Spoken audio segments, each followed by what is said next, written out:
Без социјална помош со маж без рака и ќерка која боледува од астма и бронхит, останува Сонја Мемедова од Штип, откако по 20 години користење од овој месец и се укинува правото на помош.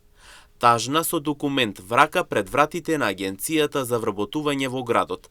Таа вели дека добила решение со кое цела наредна година нема да може да користи социјална помош без да и биде објаснета причината. За лекови секој месец се потребни пари кои, како што вели таа, повеќе ги немаат. Со неизвестност пред себе, Мемедова сега прашува како ќе ги издржат наредните 12 месеци без никаква поддршка, знаејќи дека и самата таа има дијабет и висок крвен притисок. Проблемот ми е вака сега, социјалното ми го сечеа цела година, еве го документо. Немала сум право да земам социјална помош. Зошто? Без никакви причини, значи момчето се пријавува на 6 месеца, врз мене е социјалното, јас сум носител и не знам од која причина зашо да скинат социјалното. Епа, баги време. 20 години може и повише сме под социјално. По колку беше да изписуваш социјално?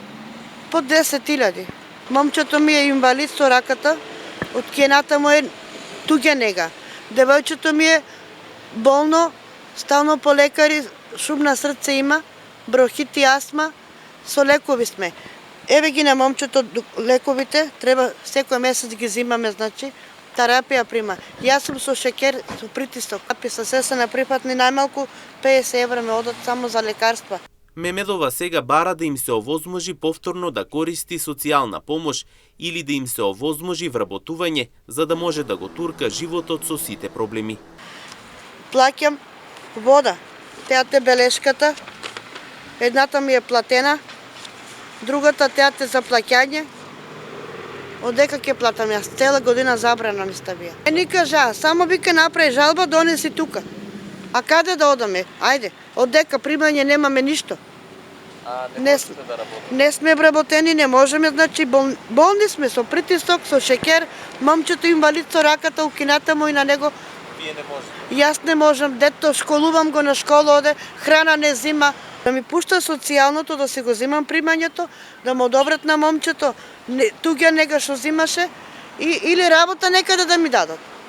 Да работам за да можам да си плаќам сметките, лековите, да си ги зимаме. Согласно ситуацијата, Емнет телевизија се обрати до меѓуопштинскиот центар за социјални работи Штип, откаде велат дека институцијата која постапува во предметите согласно пропишаните законски прописи и врз основа на релативни и точни податоци превземени од соодветни институции кои си иматели на потребните податоци за остварување и продолжување на правата. Во конкретниот случај, велат дека Центарот за социјални работи Штип има постапено согласно Законот за социјална заштита, член 33 став 5, односно е постапено според размената на информацијата од Агенцијата за вработување на Република Македонија.